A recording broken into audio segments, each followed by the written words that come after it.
Baik, Assalamualaikum warahmatullahi wabarakatuh dan salam sejahtera semua.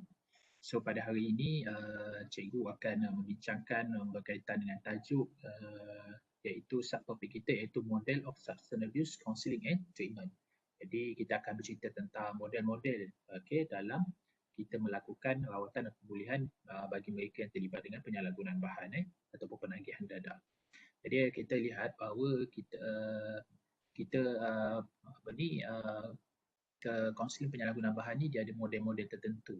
Jadi dia ada sedikit perbezaan dengan kita secara umumnya dia adalah sama. Kita kaunseling kita menggunakan prosesnya adalah sama. Tetapi ada elemen-elemen tambahan yang mana yang memerlukan sedikit dipanggil adjustment ataupun adaptation. So perlu ada pengadaptasian dan penyesuaian untuk memastikan kita sebab kita sasaran kita adalah mereka yang terlibat dengan penyalahgunaan bahan. Yang mana penyakit ini kita anggap sebagai satu penyakit yang kompleks kerana apa yang dikatakan kompleks ini sebab dia melibatkan neuron dan chemical dalam kita punya sistem saraf pusat terutama di otak kita. Dia sesuatu yang kompleks dan dia mudah relapse. Dia mudah relapse maksudnya disebabkan ada simptom-simptom withdrawal symptom yang menyebabkan kita akan ada gejala-gejala pengenduran, seperti contoh-contoh gejala pengenduran seperti bila kita tidak ambil kita mudah meradang. Individu yang mengambil dadah ini dia akan mudah meradang. Dia tak boleh nak fokus, dia rasa menggigil tangan dia. Itu adalah gejala pengenduran, simptom-simptom dia panggil sebagai pengenduran ataupun gejala-gejala tarikan. Dan ini dipanggil sebagai withdrawal symptom. Dan itu sebab dia tak ambil dia akan rasa craving. So bahasa dia akan rasa kerinduan yang tak amat sangat seperti macam dilamun cinta lah kan. Jadi dia nak jumpa. Jadi disebabkan itu penyakit penagihan dadah ni dia relapse. Namun dia boleh dirawat. Jadi kita sudah tengok bahawa terdapat 13 prinsip 13 prinsip rawatan dan pemulihan yang berkaitan dengan dadah. Kita dah sentuh 13 pada minggu-minggu sebelumnya. So hari ini kita akan pergi lebih detail apakah model-model yang biasa kita gunakan. Okay, so kita kongsikan slide kat sini.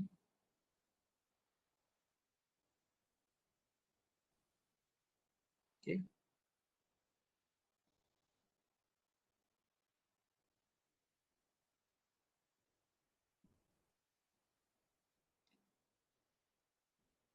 Okay, ni kita dah bincang model dan substance abuse counselling and treatment. Jadi apa yang kita akan bincang, kita akan ada 5 modul utama yang kita akan lihat. Pertama sekali kita kena faham terdapat 13 prinsip rawatan dan pemulihan yang dikeluarkan oleh National Institute of Drug Abuse.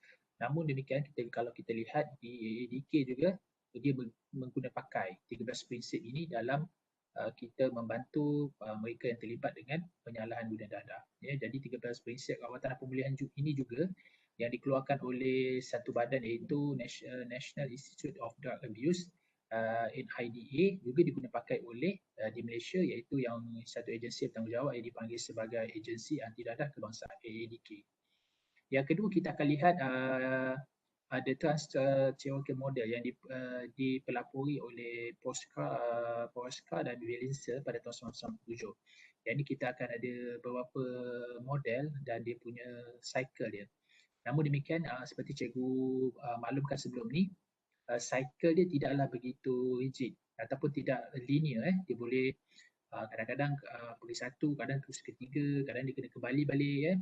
Maksudnya dia boleh dia tidak linear, maksudnya dia akan boleh naik atas, turun bawah dan tapi dia ada satu proses dia, proses yang kita perlu akui. Proses ini berdasarkan kepada situasi klien pada ketika itu dan tahap perubahan dia. Okey. Dan pada self-help group, kita nak bantu dia dengan menggunakan 12 step facilitation of treatment. Ini kalau kita nak bentuk kumpulan sokongan. Kumpulan kaunseling kelompok sokongan kepada mereka yang juga terlibat dengan penyalahgunaan bahan dan kita bentukkan dia. Tetapi kita perlu ada 12 step facilitation of treatment ni. Apa yang kita perlu tahu dan apakah falsafah dia yang perlu diikuti oleh semua ahli-ahli kelompok untuk menyertai kumpulan sokongan ini. Yang dipanggil self-help group lah. Yang keempat kita lihat kepada model kaunseling tindakan, action counselling model. Yang ini kita akan lihat ada beberapa proses, dan yang terakhir sekali individual drug counselling model, apa yang kita boleh gunakan untuk membantu klien. Okey. Baik. So 13 prinsip yang kita dah bincang bahawa kita pergi sepintas lalu, yang ini kita bincang pada kuliah yang sebelumnya. Yang pertama sekali, kita tidak ada no single treatment is appropriate for all individuals. Mana dekat sini tak ada satu rawatan yang tunggal atau yang boleh sesuai untuk semua individu. Mana individu tu unik, jadi kita lihat keperluan dia. Ya, kita buat intervention untuk set up pesakit, dan kita lihat apakah keperluan-keperluan yang diperlukan. Maknanya kita tidak boleh katakan bahawa konsep individu adalah terbaik untuk semua individu. Begitu juga kita tidak boleh katakan bahawa konsep keluarga adalah terbaik kepada semua. Jadi kita melihat kepada individu itu yang bersifat unik dan pelbagai dan pelbagai keperluan. Jadi dalam 13 prinsip job education ni, salah satu yang pertama sekali kita perlu faham iaitu tiada no single treatment is appropriate for all individu. Tiada satu rawatan dan pemulihan tunggal yang sesuai untuk semua individu. Baik. Yang kedua, treatment need to be readily available. Maksudnya kena sentiasa tersedia. Okay? Sebab kita tidak tahu penagih ni dia berlaku pada bila masa. Dia tak ada tentu. Tak boleh, dia tak adalah macam jadi pada waktu malam je ke, siang je ke, tidak. Dia tidak tentu. Maka bila kita katakan rawatan ini perlu sentiasa available atau tersedia. Maksudnya perkhidmatan pusat pemulihan perlu sentiasa bersedia untuk memberi rawatan kepada penagih pada bila-bila masa yang diperlukan untuk memastikan penagih yang berpotensi pulih menerima rawatan yang sepatutnya pada masa yang tepat. Sebab kita takut sekiranya kita tidak rawat pada masa tersebut, jadi penyakit ini akan berjadi bertambah parah. Kita katakan mereka yang berlibat dengan penagihan dadah ini adalah satu penyakit. Penyakit yang kompleks lah. Yang ketiga, effective treatment attend to multiple needs for the individual not just his or her drug use. Treatment must address the individual drug use and associated medical, psychological, social, vocational and legal problem. Maksudnya keberkesanan sesuatu rawatan itu dia sebenarnya bergantung kepada pelbagai aspek. Contohnya social, dari segi sosial, perubatan meliputi social, vocational dan juga undang-undang. Kadang-kadang perlu juga dikenakan undang-undang seperti hukuman itu perlu diberi. Itu yang ketiga. Dan keempat, treatment needs to be flexible and to provide ongoing assessment of patient needs which may change during the course of treatment. Maknanya rawatan ini juga perlu ada fleksibel dan mesti perlukan suatu penilaian yang berterusan. Apa yang diperlukan oleh klien, kadang-kadang perlukan perubahan untuk treatment kita perlu ubah.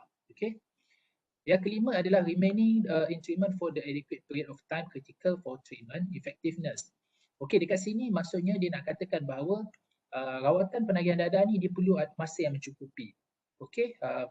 Masa yang mencukupi, dan biasanya rawatan paling kurang pun minimum perlu rawatan ni kepada 3 bulan. 3 bulan treatment.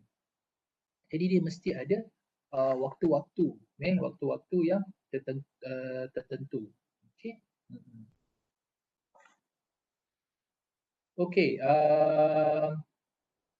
Maknanya kadang-kadang ada yang memerlukan masa yang lebih, maknanya kita perlu tahu tempoh itu juga memainkan peranan penting untuk memastikan keberkesanan program ataupun rawatan dan pemulihan penagihan dadah ni ataupun penyalahgunaan bahan. Baik, yang keenam, individual or group counselling on other behavioral therapy are critical component of effective treatment for addiction.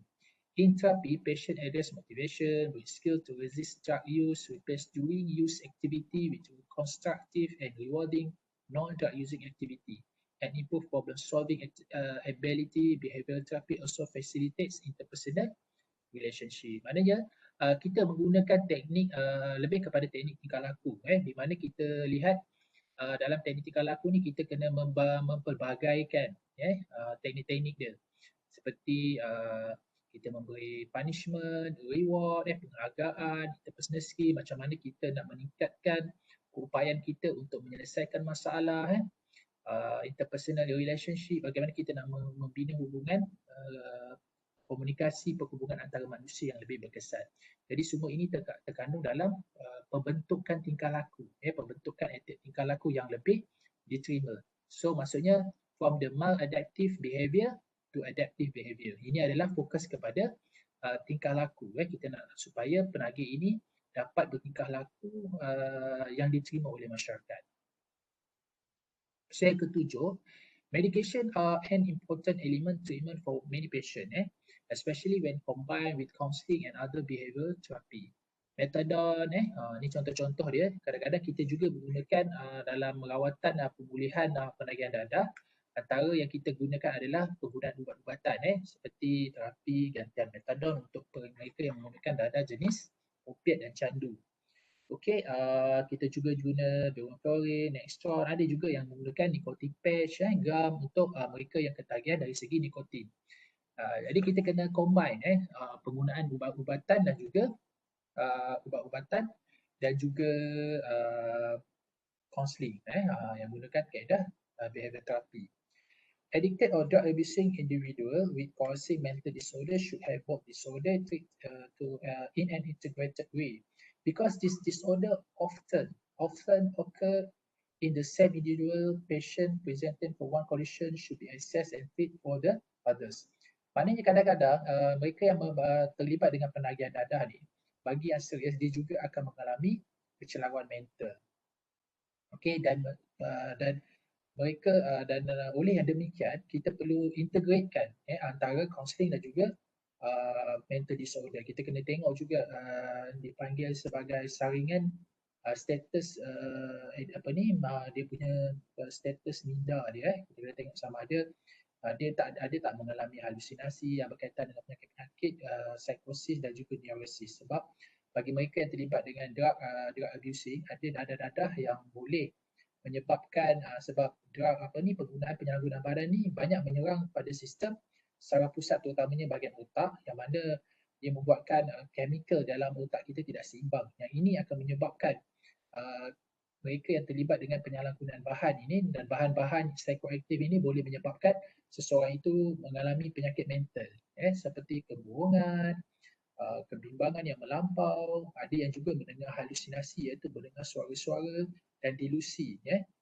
mendengar dan dapat melihat orang lain tak dapat. Jadi kita kena integratekan antara counselling dan juga psychiatry itu kena juga bergabung, dan kita kena tengok check selalu dia punya status minda dia sama ada okey atau tidak. Dan untuk bagi mereka yang terlibat dengan dadah ni yang agak kritikal, kalau mereka ini sudah mengalami yang dipanggil sebagai ketagihan, biasanya akan mengalami withdrawal. So mereka pertama sekali untuk the first stage ni, bagi mereka yang melawan rawatan ni, mereka mesti ada detoxification. Okay? Detoxifikasi ni penting untuk kaedah rawatan yang pertama untuk mengelakkan yang dipanggil sebagai gejala pengunduran. Pengunduran ni bahasa yang mudah kita faham ada withdrawal effect. Jadi untuk fasa pertama kita bagi dia dulu untuk detoksifikasi. Yang mana langkah pertama dalam rawatan dan pemulihan penagihan, penggunaan ubat-ubatan dalam proses detoksifikasi boleh mengurangkan kesakitan fizikal penagih semasa gejala pengunduran, iaitu withdrawal tadi. Dan ini menjadi langkah permulaan kepada proses rawatan dan pemulihan penagih jangka panjang yang berkesan. So untuk jangka yang pertama sekali kena keluarkan toksin-toksin yang menyebabkan dia masa sakit jika tidak mengambil dadah itu. Dan untuk proses pertama itu dipanggil sebagai detoksifikasi. Okey, detoksifikasi. Okey, kita bagilah dia ubat untuk mengurangkan gejala pengunduran tadi, iaitu ataupun withdrawal effect. Yang ke-10, tidak semestinya yang 10 ni dia cuba fokuskan, tidak semestinya rawatan diberi secara sukarela itu berkesan. Kadang-kadang memerlukan sedikit penguatkuasaan, perlu ada dorongan daripada keluarga, dan kadang-kadang juga perlu ada sedikit kepaksaan. Sebab mereka yang terlibat dengan dadah ni, mereka juga tidak dapat mengawal diri mereka. Dan kadang-kadang perlukan daripada pihak-pihak yang lain untuk membawa mereka untuk menjalani rawatan. So maksud dekat sini, treatment does not need to be voluntary to be effective. Tidak semestinya datang secara sukarela adalah satu teknik yang berkesan. Kadang-kadang secara paksaan, family punya dorongan, inisiatif dari family juga dikatakan suatu elemen yang boleh membantu rawatan ini juga berkesan. Okay? Dan possible drug use during treatment must be monitored continuously. Kita faham bahawa penyakit penyalahgunaan bahan ni adalah merupakan satu yang dikatakan sebagai penyakit yang boleh berulang kembali ataupun dipanggil relapse. Ini istilah-istilah yang biasa kita dengar lah. Relapse disebabkan craving, disebabkan withdrawal. Jadi sebab dia dah tolerance, jadi kita kena monitor secara berterusan. So setiap kali ada treatment, kita kena pastikan kita kena buat urine test kepada pesakit ataupun kepada penagih dadah tadi. Kita tengok sama ada dia masih lagi terlibat tak dengan dadah. Jadi mereka yang terlibat dengan penagih dadah ni, kita anggap dia sebagai pesakit lah yang perlu dirawat. Jadi bila pesakit datang tu, kita nak tengok sama ada dia ada ambil tak dadah tu atau bahan-bahan yang tertentu, bahan-bahan yang terlarang tadi, kita buat urine test tadi, ujian air kencing. Okey, itu yang ke-11. So yang ke-12, treatment program should provide assessment for HIV, AIDS, hepatitis B, C, tuberculosis and other infectious disease. Baik, kita tahu salah satu penyakit yang boleh dijangkiti HIV dan AIDS adalah perkongsian jarum. Salah satu teknik yang digunakan, satu kaedah yang digunakan untuk memasukkan dadah ke dalam badan adalah menggunakan jarum. Jadi apabila berkongsi jarum tu kepada ramai orang, jadi jarum tadi tu ada dipanggil risiko pembawa HIV dan AIDS tadi tu. Dan selain daripada itu, mereka yang terlibat dengan HIV AIDS juga terdedah dengan mereka yang terlibat dengan penagihan dadahnya juga terlibat dengan penyakit-penyakit seperti hepatitis B, C, TB melalui udara, hepatitis D boleh melalui air liur, HIV mungkin berdalih dalam badan. Jadi ini adalah penyakit-penyakit yang dipanggil infection disease, iaitu penyakit yang boleh berjangkit. Jadi sebelum kita membuat sebarang rawatan seperti kaunseling, kita juga kena pastikan bahawa penagih ini, pesakit ini yang juga mesti bebas daripada HIV dan AIDS. Maka sebelum rawatan kaunseling lah, kita nak bagi kepada klien ataupun kepada pesakit, perlu juga dia menjalani penilaian HIV tadi tu, sama ada ia bebas ataupun tidak. Ini bagi mengelakkan pesakit yang mudah berjangkit ini berjangkit kepada kaunselor pula yang menjalankan sesi kaunseling kepada pesakit yang terlibat dengan penagihan dadah ini. Okay? Dan ke-13, kita kena faham recover from drug addiction can be a long-term process and frequently it require multiple episode of treatment. Okay? Sebab dia adalah satu penyakit yang kita panggil kronik dan mudah relapse. Jadi kadang-kadang dia memang memerlukan masa yang panjang. Ada yang kadang-kadang yang selepas saja rawatan, selepas saja menjalani rawatan, dia terus relapse. Ada. Tapi ada juga yang dah menjalani rawatan, lepas tu 2-3 tahun ataupun 5 tahun lepas tu dia akan relapse balik. Jadi itu sebab proses pemulihan kepada pesakit yang terlibat dengan penagihan dadah ini, dia perlu proses yang berterusan. Kita kena faham dia satu proses yang berterusan dan dia perlukan suatu rawatan yang pelbagai dan kerap kali kita kena pantau dia. So continuous monitor dan dia adalah mengambil masa yang sangat panjang. Kalau kita menjalani proses kaunseling, biasa 13 hari mungkin mengambil masa 6 bulan, 1 bulan. Yang paling lama pun kadang-kadang mungkin mengambil masa 12 hingga mungkin 1 tahun lah, itu paling lama. Namun demikian, kalau dia terlibat dengan dadah, mungkin mengambil masa yang sangat panjang. Masa yang sangat panjang. Ini kita kena sedar hakikat ni lah. Maknanya mereka yang terlibat dengan kaunselor-kaunselor ataupun pegawai-pegawai pemulihan yang terlibat dengan rawatan dan pemulihan penagihan dadah ni, dia kena faham. So proses itu agak lama.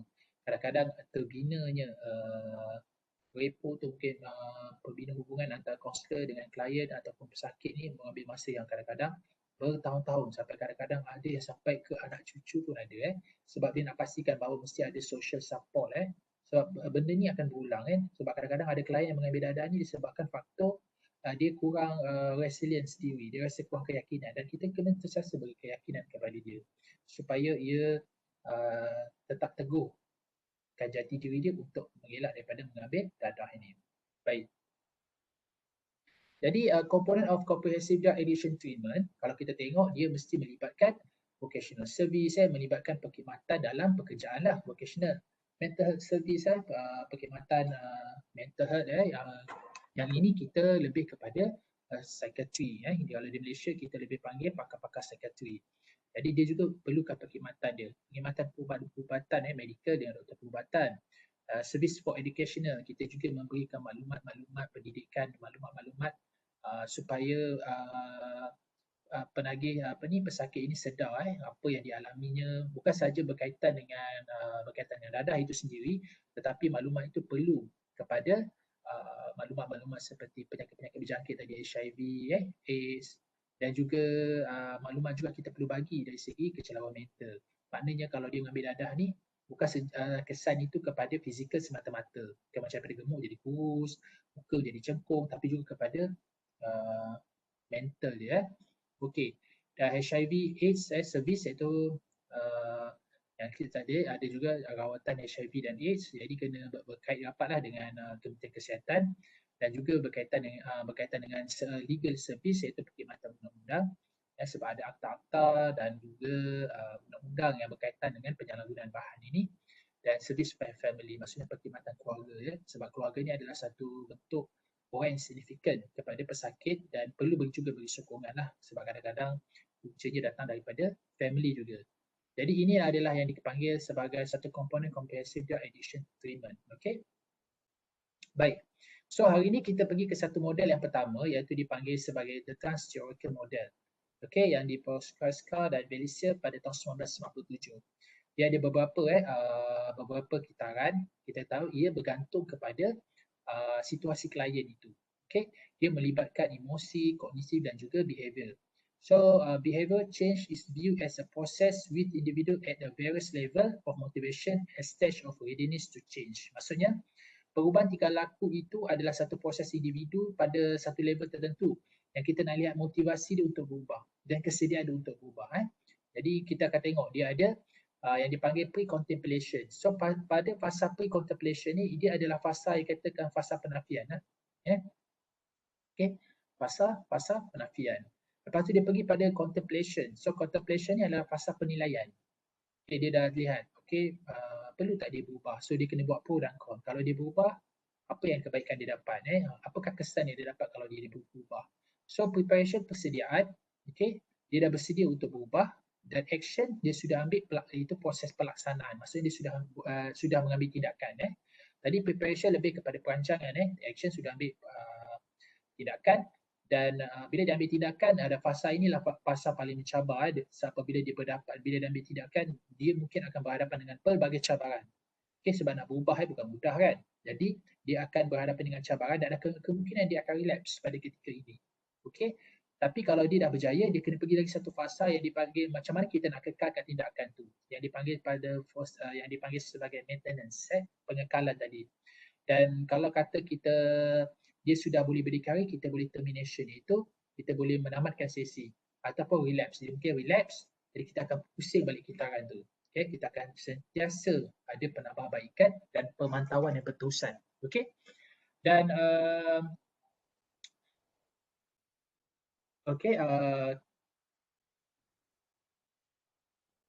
kita berhenti sekejap seketika.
Okey, kita sambung sikit lagi. Maknanya dia ada peringkat-peringkat dia dalam the transtheoretical model. Pre-contemplation, contemplation, preparation, action, maintenance, dan relapse ataupun termination. Maknanya dalam proses ini, dia mengatakan bahawa relapse ni adalah sesuatu yang normal. Ya, sesuatu yang normal. Maknanya relapse individual need to learn, anticipate high risk situation, HRS more effectively, control environment to learn how to handle unexpected episode of stress to reach of termination. Maknanya bila berlakunya relapse ni, jadi kita sebagai yang dikatakan sebagai terapis lah, pakar terapis dan juga mereka yang kita yang memberi rawatan, jadi kita akan berkaji apakah high risk situation. Sebab high risk situation ni atau trigger individu ni dia berbeza mengikut individu. Jadi kita belajar dan sentiasa kita adaptasi dan penambahbaikan. Okey, kita tengok satu persatu. Pada pre-contemplation ni, pada iaitu ini kita panggil fasa penafian. Okay, maksudnya individu have no insight, unaware of the problem. Dia tidak sedar perbuatan yang dilakukan iaitu seperti penagihan yang diambil. Contohnya katakanlah paling mudah kita tengok pada rokok lah. Okay, kita tengok pada, kita ambil yang paling isu yang paling common iaitu rokok. Okey, katakan seorang perokok, apabila dia ambil pada pasar ni, kita nampak bahawa klien ni memang tak ada pun rasa merokok tu satu masalah bagi dia. Dia tak ada rasa dan dia tidak ada pun rasa termotivasi untuk nak mengubah dia punya sikap dan tingkah laku merokok tu, dan dia resistant. Dia memang bersifat mengelak, dia tak nak, dia rasa macam tak nak tahu benda, dia tak ada motivated. So pada fasa penafian ni juga, dia tend to avoid information, discussion with regard to the targeted health problem. Jadi dia sentiasa maksudnya menjauhkan diri tentang maklumat-maklumat tentang perubahan. Biasanya individu state dia akan cakap, I don't have a problem, I can stop whenever I want to. Okay, dia kata saya tak ada masalah, saya boleh stop bila-bila masa bila saya nak. Jadi pada faham ini, klien ataupun mereka yang terlibat dengan penyalahgunaan bahan yang kita fokus kat sini, katalah penagihan dadah dari segi yang terlibat ni adalah mereka yang terlibat dengan rokok, kita fokus pada rokok. Hanya biasanya dia akan rasa denial, menafikan, dia menganggap tindakan dia tu benar. Ini dipanggil rationalization. Dia kata saya kalau tak merokok, saya tak nampak macho, saya tak nampak lelaki, saya tak akan rasa tenang. Jadi dia rationalisasikan apa tindakan dia. Jadi dia rasa feeling of not control, not thinking about change, lack of awareness of severity of consequence, resistant to change. Jadi dekat sini kita nampak dia salah satu kita boleh nampak dia punya kata kunci adalah penafian dan tiada motivasi untuk mengubah tingkah laku dia. So apakah yang kita boleh lakukan sebagai seorang counselling? Kita buat intervention dan counselling teknik. Pertama, help the client explore the benefit and consequence of using. Mari kita bawa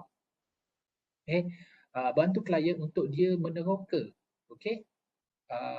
apakah kelebihan dan kesan apabila dia menggunakan bahan tersebut ataupun dia mengisap rokok tadi itu. Jadi raising the client awareness and helping them self-evaluate their use without judgment or confrontation. Pada fasa ini, kita membagi dia kesedaran dengan membantu dia membuat self-evaluate. Self-evaluate ni maksudnya dia membuat penilaian kendiri dia tanpa kita membuat sebarang penilaian dan confrontation. Kalau kita buat konfrontasi kat dia, kita cuba menggunakan meletakkan nilai, menyalahkan klien, mereka lebih akan resistant dan akan denial. Jadi support, locus of control, belief model yang kita boleh gunakan counselor adalah yang dipanggil sebagai motivational interviewing. Macam mana kita membantu klien dengan menggunakan teknik motivational interviewing untuk kita meningkatkan motivasi dia untuk berubah, tetapi dengan menggunakan self-evaluate. So dia yang melihat diri dia supaya dia mendapat kesedaran diri itu. Okay. So intervention dan counselling teknik kita boleh gunakan adalah menggunakan motivational interviewing. Jadi pada tahap ini klien memang resistant, unmotivated to change. Mereka tak nak berubah. Okay. Pada fasa ini kita panggil fasa penafian, pre-contemplation, fasa penafian. Okay. Okay. So contemplation ini dimasuk fasa penilaian. Okay, fasa penilaian.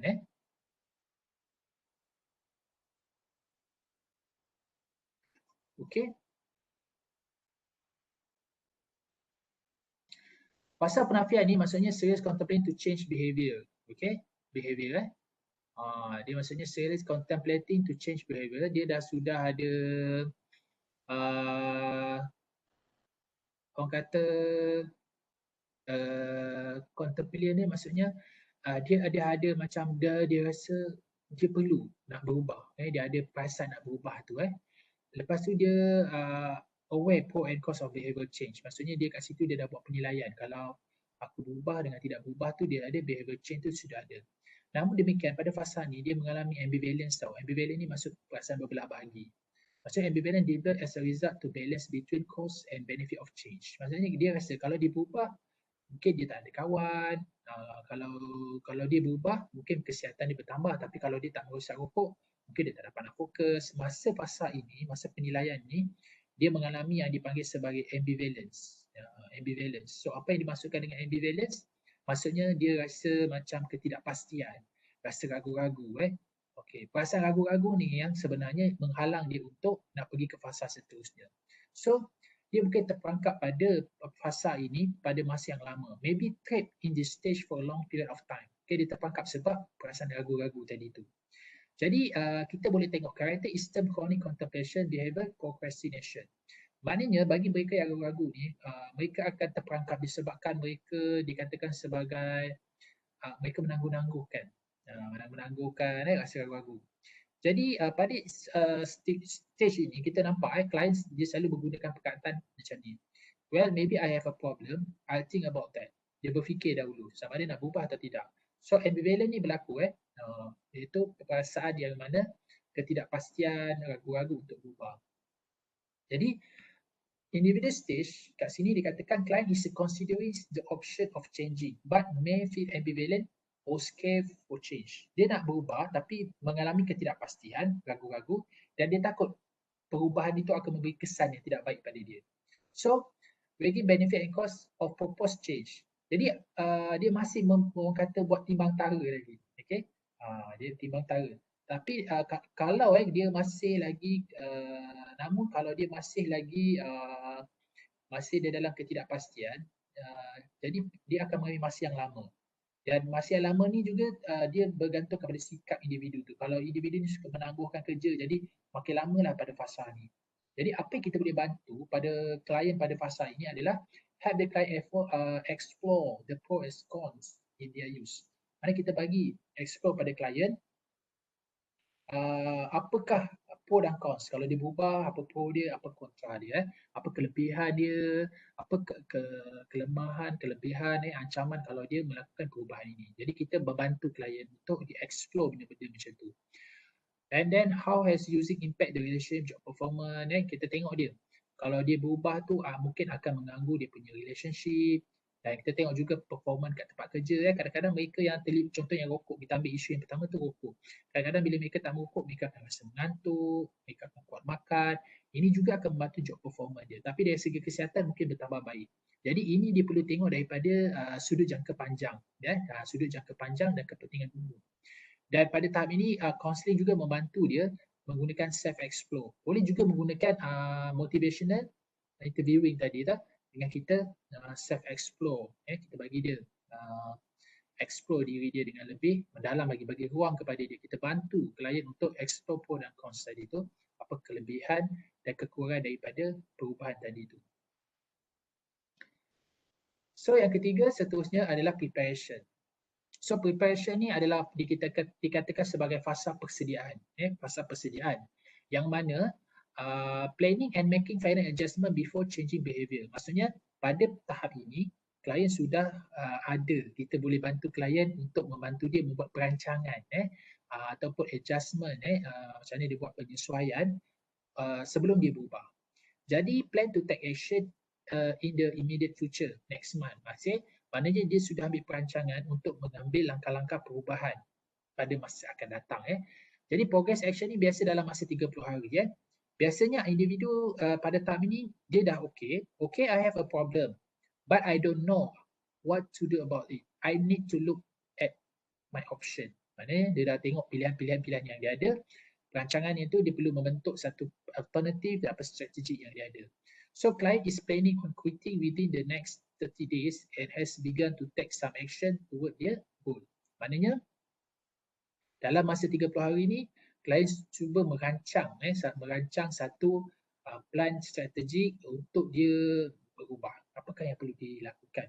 Apakah pilihan yang dia ada, dengan pilihan itu dia merangka strategi ataupun langkah-langkah untuk dia melakukan perubahan tadi.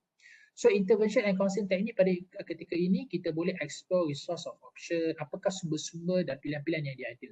Kita boleh buat brainstorming pada tahap ini. Kita boleh buat brainstorming. Saya masukkan sikit nota. Apa teknik yang kita boleh buat adalah brainstorming kan. Brainstorm.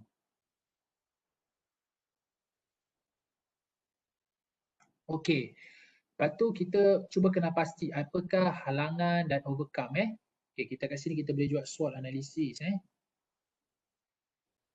Teach skill development, prepare client to change and encourage small step. Maksudnya kita dekat sini kita bagi dia sedikit galakan kepada klien dan motivasi untuk dia terus berkembang. Itu pada peringkat preparation. Kalau berjaya peringkat preparation ni iaitu peringkat persediaan ini atau perancangan, kita akan pergi ke step yang seterusnya yang dipanggil sebagai action. So action ni adalah dia dipanggil sebagai peringkat pelaksanaan. So dekat sini apa dia? Specific overt change in the lifestyle and behavior. Maksudnya dia sudah ada satu perancangan yang spesifik. Apa yang dia nak buat? Must attend adequate change in reducing high risk behavior.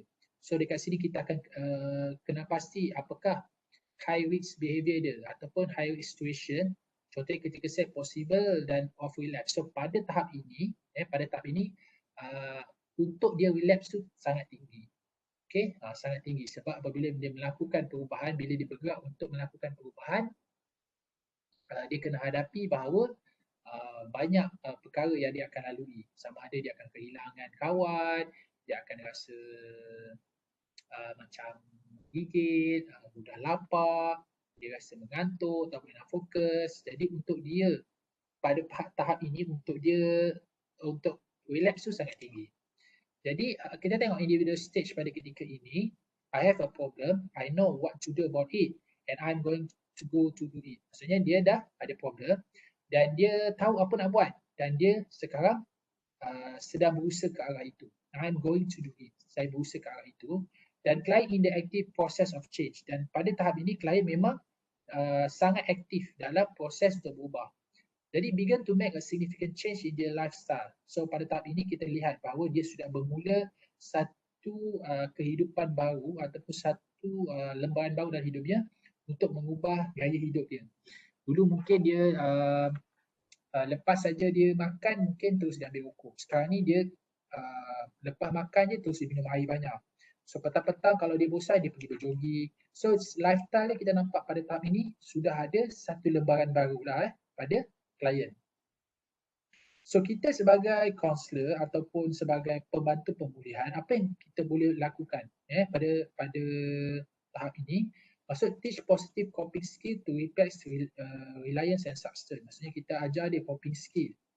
Coping skill apa? Untuk dia gantikan tabiat yang lama. Lepas tu help client identify trigger and develop strategy to overcome the ban. Maksudnya kita faham apakah trigger yang kita boleh trigger ni macam apakah pencetus untuk dia, sebab apabila seseorang ni bila dia terlibat dengan penyalahgunaan bahan ni dia ada macam pencetus tau. Yang mungkin pencetus dia sebabkan dia merasa bosan, pencetus dia mungkin dia rasakan sebagai rasa kesunyian, dia rasa bosan, kadang-kadang rasa tertekan, kadang-kadang nak dapat idea, jadi dia gunakan benda tu. Kadang-kadang dia rasa badan dia dah letih, jadi itu trigger dia. Jadi bila kita faham tu trigger dia, kita akan develop strategi to overcome them. Maksudnya kita cuba mencari satu strategi yang boleh mengatasi trigger tadi tu. Katakan kalau dia sebenarnya dia bermula dengan rokok ni sebab dia rasa bosan. Jadi kita faham, bosan itu adalah trigger dia ataupun dia punya pencetus kepada merokok. Jadi kita kena gantikan. Bila dia bosan apa nak buat? Bila dia bosan apa nak buat? Yang inilah klien klien perlu dibantu oleh kaunselor dengan intervensi yang tertentu. Jadi kita provide support and continue resource exploration. Jadi kita cari sumber-sumber yang dapat membantu klien, sokongan-sokongan sumber-sumber yang boleh yang ada pada dalam diri klien, itu kekuatan dan sumber-sumber luaran yang boleh membantu klien. Okey. Dan seterusnya kita pergi kepada peringkat maintenance. Maksudnya maintenance ni maksudnya kita katakan sebagai peringkat pengekalan. Okey, pengekalan maksudnya kita continue with desirable acceptable action. Maknanya working to prevent relapse and consolidate change during the action phase lah, fasa. Maksudnya kat sini kita nak proses pengekalan ni, maksudnya kita nak buat prevention maksudnya daripada relapse lah. Okay, kat sini kita perlu naikkan dia punya self efficacy atau keyakinan diri dan kita nak kurangkan kebarangkalian dia untuk relapse tadi tu. Jadi inilah fasa ni yang kita nampak, fasa yang untuk kita kekalkan dia punya gaya style tu agar dia tidak kembali relapse. So pada tingkat ini klien akan berdepan dengan I beat my problem, I'm doing good, I no longer use. Maksudnya dia tak guna lagi, dia tak ada rasa dia dah bertambah baik dan dia tidak lagi menggunakan bahan-bahan yang terlarang tadi tu. Jadi dia cuba maintainkan new behavior over time. Dia cuba mengekalkan satu tabiat baru. Tabiat lama dia, tabiat baru dalam jangka masa yang lama. Jadi client has been sober for at least 6 months. Is developing confidence in their ability to change. Maksudnya kalau ikutkan klien ni boleh sober ni maksudnya dia ada pemulihan lah, dia rasa tenang daripada dia maksudnya tenang tidak mengambil bahan-bahan tersebut. Jadi dia soberity, rasa ketenangan daripada tidak mengambil bahan tersebut mungkin paling kurang dapat dalam masa 6 bulan.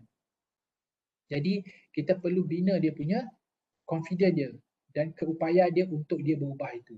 Okay, sebab kadang-kadang ada cabaran yang melanda dugaan ni kadang-kadang menggoyahkan dia punya pemikiran, perasaan itu yang membuatkan dia boleh relapse. Jadi kat sini kita kena tingkatkan dia punya developing confidence ataupun selalu kita panggil sebagai self-efficacy dia. Self-efficacy client tu supaya dia rasa berkeyakinan dan berkeupayaan untuk meneruskan kehidupan tanpa dadah, free from drug use. Okay. Apakah intervention yang kita boleh lakukan pada tahap ini? Iaitu help client find internal reward for success, enforce positive behavior, discuss signs of relapse, develop strategy for prevention, discuss coping skill in case of relapse. Jadi pertama sekali kita akan bagi dia sentiasa memberi dorongan, sokongan, semangat kepada klien untuk meneruskan mengekalkan tingkah laku yang tidak menagih tadi. Maksudnya dikatakan istilah dia sobriety. Okay? Kita cuba boleh bincang kat dia. Apakah tanda-tanda, apakah strategi yang kita boleh lakukan, langkah-langkah pencegahan daripada ia terjebak kembali kepada tingkah laku penagihan, dan kita boleh bincang apakah dia panggil coping skill ni, pasal daya tindak, kemahiran daya tindak yang kita boleh lakukan sekiranya berlaku relapse. Kita dah boleh bincang dengan dia. Sebab kita faham dalam teori ini kita katakan relapse is a normal. Relapse itu ada satu yang normal. Jadi sebelum terjadi relapse, jadi kita boleh bincang dengan klien. Kalau terjadi macam ni, apa yang kita perlu ambil langkah supaya tidak terjadinya relapse tadi itu. Dan terminate ataupun relapse. So fasa yang terakhir adalah proses penamatan ataupun mungkin juga klien mengulang balik. Okay. So gain adequate self-efficacy to eliminate the risk for lapse ataupun relapse. Maknanya kita sentiasa menambah, sentiasa menyuburkan self-efficacy-nya. Sebab itu keyakinan diri dia untuk terus dengan tabiat baru, bebas daripada penyalahgunaan bahan dan dia tidak akan mengulangi balik. Jadi the former lifestyle and behavior are no longer perceived as desirable. Permanent cessation or stable reduction of high risk behavior. Relapse in the individual revert to all behavior. Maknanya kalau kita tengok dia dah rasa dah boleh berdikari, dia dah ada pengetahuan, so kita boleh tamatkan sesi. Jadi kalau katakan dia relapse kembalinya, jadi dia kembali, jadi apa yang kita boleh lakukan? During the interaction of maintenance, and the individual will experience an immediate sense of failure that can seriously undermine the self-confidence. So kalau termination, kita nak buat termination pada peringkat ini apabila klien sudah ada self-efficacy. Intervention yang kita boleh lakukan adalah memberi dia support dan masukkan dia dalam self-help group, kumpulan sokongan tadi tu kita boleh masukkan dalam kumpulan sokongan. So bagi yang relapse, I can believe that happening to me. Recycling learning process relapse. Ini pada peringkat ni kalau dia sudah pengulangan sekali ataupun kembali kepada tabiat lama dia dalam penagihan, so kita boleh belajar kenapa dia relapse. So relapse ni sebenarnya bagi kita satu dipanggil sebagai proses pembelajaran lah kepada klien dan juga kita sebagai terapi. Untuk lihat apa sebenarnya yang berlaku yang boleh kita tambah baik dalam proses kita membantu dalam proses rawatan dan pemulihan tadi tu. Jadi intervention will give back to earlier stage of change, contemplation, preparation or action. Maksudnya mungkin dia akan kembali balik kepada regress ni, maksudnya kembali balik kepada mungkin dia dah sampai peringkat action, tapi bila dia terlibat dengan relapse, kita dah buat balik recycle learning tadi, kita dah belajar apakah kelumpungan yang berlaku dalam proses tadi rawatan, jadi kita akan kembali balik pada pasal penilaian, lepas tu kita pergi balik pada proses preparation, persediaan dan juga tindakan. Itu adalah yang kita katakan sebagai relapse prevention. Okay.